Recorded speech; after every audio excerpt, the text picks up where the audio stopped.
Envision a structure that, from its exterior, is virtually identical to countless other urban medical facilities. It possesses a similar stark frontage and uniform lines of windows. However, a walk to the rear of the structure reveals an ordinary door, long ago barricaded and sealed. Behind this very entrance, a voyage back in time commences. The atmosphere within is stagnant and dense, reminiscent of syrup, carrying the scent of dust, antiquated pharmaceuticals, and another element, a subtle, persistent aroma of dread. In this place, time is not a flowing current, but more like a motionless, frozen lake. Our path leads down an extended, resonant hallway. Each footfall echoes against the flaking walls. Illumination penetrates solely through the soiled windows at the corridor's conclusion, plucking toppled stretchers and piles of discolored patient records from the shadows. Our destination is designated Sector 4. The door to it is found to be unlocked. A slight nudge causes it to swing inward, emitting a groan that seems profane amidst the overwhelming quiet. The sight within is breathtaking. This is not an environment of gradual deterioration, where the natural world and the passage of time slowly reassert their dominance. Instead, it is a tableau preserved in a single captured instant, a snapshot of a disaster. For beds are present, all of them unmade. The linens are disheveled, as though the people in them sprang up just moments before. Beside one bed, an intravenous stand holds a half-drained bag of saline solution. The needle, torn from a vein, has been left on the coverlet. On the floor rests a shattered plastic vial, and near it, a periodical lies open, evidently being read right up until the incident occurred. This tableau speaks not of desertion, but of an abrupt halt. It evokes the feeling of performers deserting the stage mid-performance. Yet there was no blaze, nor any seismic event. What could compel individuals to flee so hastily, forsaking personal items, medications, and even one another?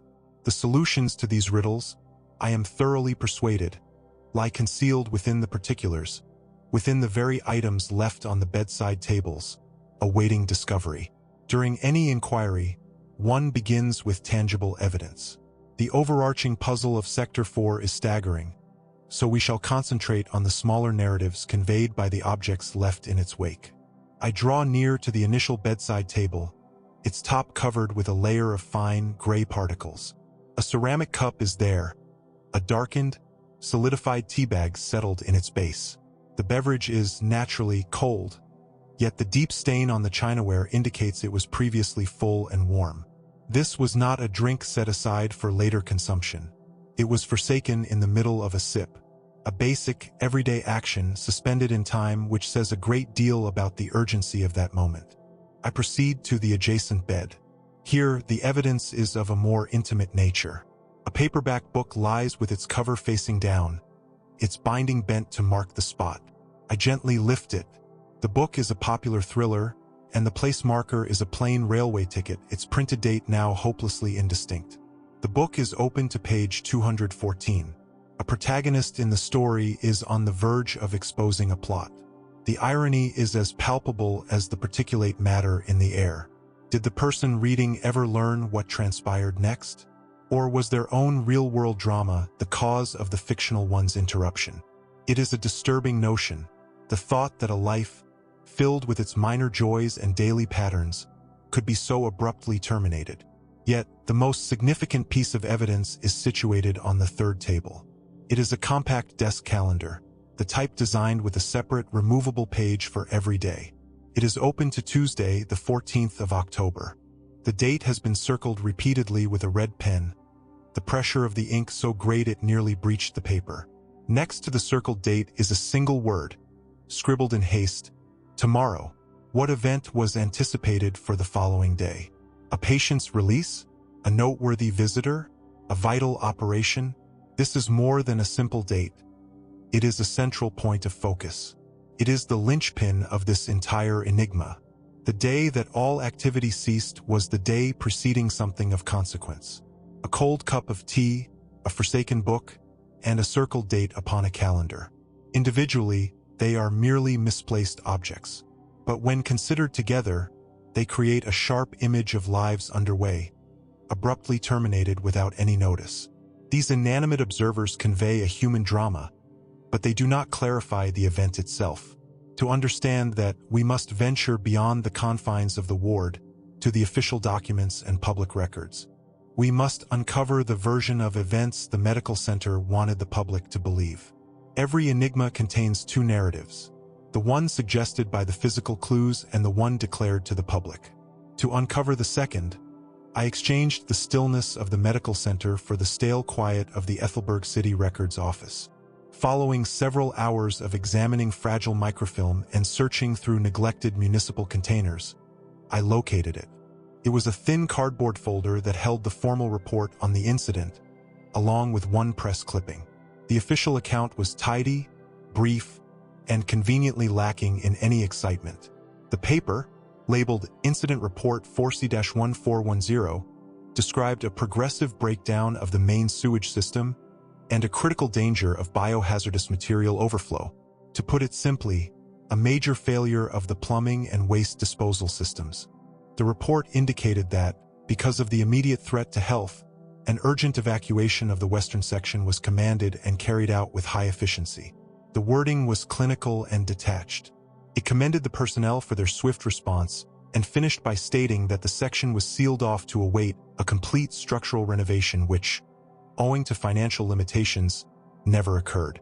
The press clipping, a short piece located deep on page 9 of the town newspaper, repeated this account. Abrupt pipe breakdown necessitates hospital evacuation, the title declared. It was a secondary news item, a momentary disturbance in the town's rhythm, reported swiftly and forgotten just as fast. At first glance, the explanation was entirely logical. It was a believable, if mundane, reason. It effectively resolved the entire situation. However, this is the point where the clean, official story starts to come apart. A broken pipe would undoubtedly lead to disorder. It would necessitate an evacuation. But would it provoke the kind of visceral dread that was evident in Sector 4? A water system failure does not account for the palpable terror in the atmosphere. Individuals do not run from a plumbing problem as if they are escaping a predator, leaving all possessions behind in an instant. The formal account explains the reason for their departure, but it does not address the manner of their departure. The fear was authentic, and it was out of proportion to a straightforward mechanical issue. The official document seemed less like a clarification and more like a meticulously built barrier. This implies that the true account is still concealed behind it. To find it, we can no longer depend on documents. We must locate a human source. Written records and formal reports have their limits. They offer a framework, but to add substance and life to it, one requires a person's recollection. Locating her was not a simple task. It required weeks of comparing old employee records with public information, but at last, I discovered a name: Clara Reed. She was a licensed nurse on shift in the Western Section on October 14th. Today, she resides in a peaceful home in the suburbs, with a garden she maintains with great diligence. When I initially stated my reason for visiting, she showed reluctance, her gaze filled with a long-suppressed apprehension. But upon my reference to the official document concerning the sewage system, she uttered a sharp, joyless chuckle. The plumbing? So that is the narrative they have maintained, is it not? She remarked, pouring me tea with a hand that shook slightly. The problem was never the plumbing. As Clara tells it, the atmosphere in the sector had been growing more strained for several days, and it was all focused on the individual in bed 4, the one whose bed was vacant, with no belongings on the adjacent table. This person had been brought in following a special procedure, and their medical file was stored separately. The individual was silent, unsettlingly so. They never communicated, had no guests, and merely observed the area with hollow, dark eyes. The other occupants of the room were frightened of this person. They had voiced their concerns to the nursing staff, claiming the individual made them feel chilled and watched them as they slept. Then the night of the 14th arrived. Clara went on, her tone becoming a whisper. I was at the nursing post down the corridor. I did not witness the event, but I heard it. A cry. Not a cry of physical suffering, but of absolute, pure horror. It originated from Sector 4. An instant later, another of the patients burst out, his face as pale as a ghost, just muttering incoherently.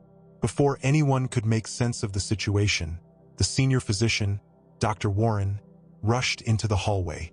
His expression was a picture of desperation. He ignored standard procedure, Clara remembered. He simply shouted, "Evacuate, immediately, remove everyone from the section. Make no contact with anyone, take nothing with you, just leave."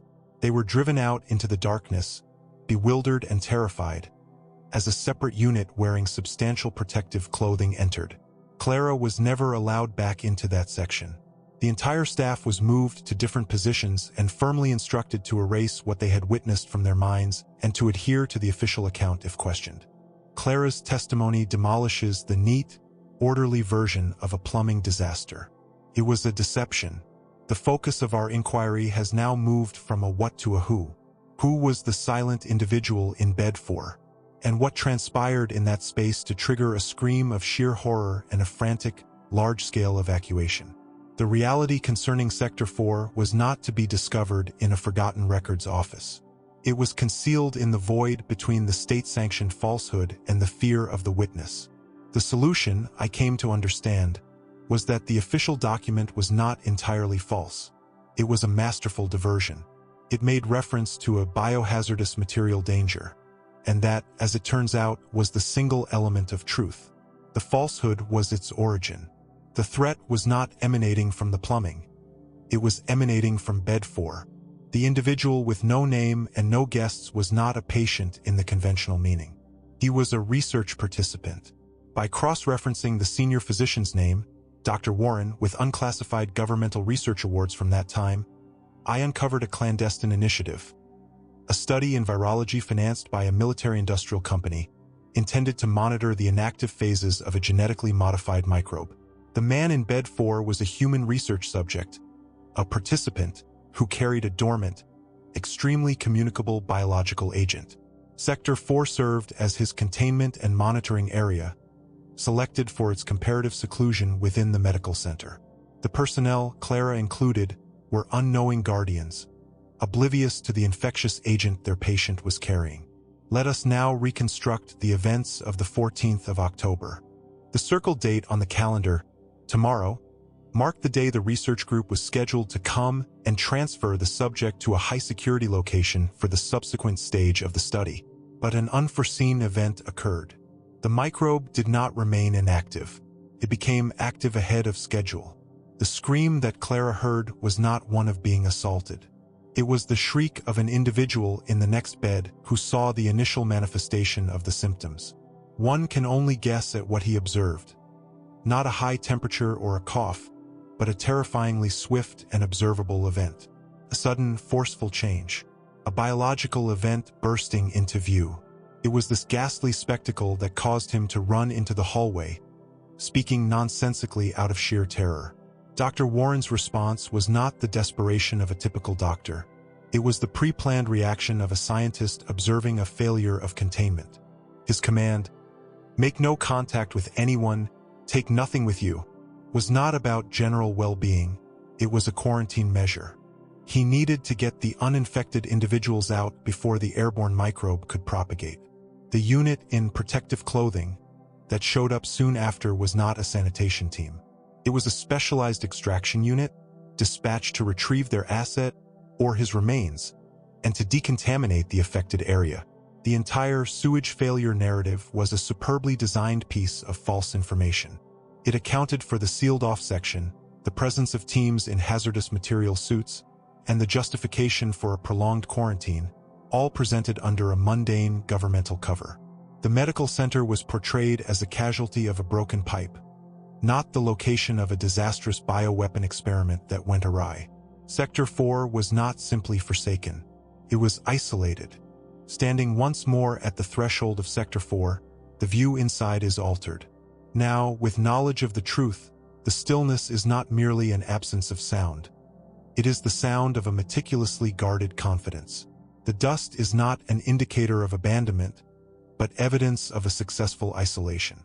Each forsaken item, the chilled tea, the open book, the circled date, is no longer an enigma, but a relic from the final moments of naive contentment before a clandestine world of peril tore through the everyday existence. The destiny of the medical center section is determined. The official narrative of a structural renovation became an inevitable outcome. It was never renovated because it was never intended to be. The section now stands as a quiet, lasting memorial to the unsuccessful experiment, secured not by physical restraints, but by countless administrative obstacles and the useful justification of insufficient funds. It is more economical and secure to allow it to decay than to ever try a cleansing process that would bring up unanswerable inquiries. What became of the individuals? The other occupants of Sector 4 were moved out, observed for a brief time under the pretext of post-event monitoring, and subsequently released. They were never aware that they had been mere feet from a Level 4 biological agent. They resumed their lives, left with only a perplexing recollection of a turbulent night. As for the personnel, like Nurse Clara, they were dispersed and compelled to remain silent. They were burdened with a psychological injury they could not articulate and a narrative they were forbidden to share, the mental toll of being close to power. Dr. Warren, the individual at the heart of the crisis, disappeared from the medical center's official records. He was likely transferred to a new position deep within the secret organization that backed his research, his name erased, his research carrying on in a new location. The medical ward, abandoned after an urgent evacuation, is ultimately more than just a spooky, deserted location. It stands as a tangible wound, a memorial to the stark truth that certain confidences are considered too vital to ever be revealed. The vacant beds and dusty floors serve as a testament to the day an unseen conflict encroached upon our reality, only to be skillfully concealed and disavowed. And so it stands, its stillness a continuous, low hum, reminding us that the most dreadful tales are frequently those that go untold. The reverberations in this vacant hallway are not from specters, but from the truth, biding its time in the shadows.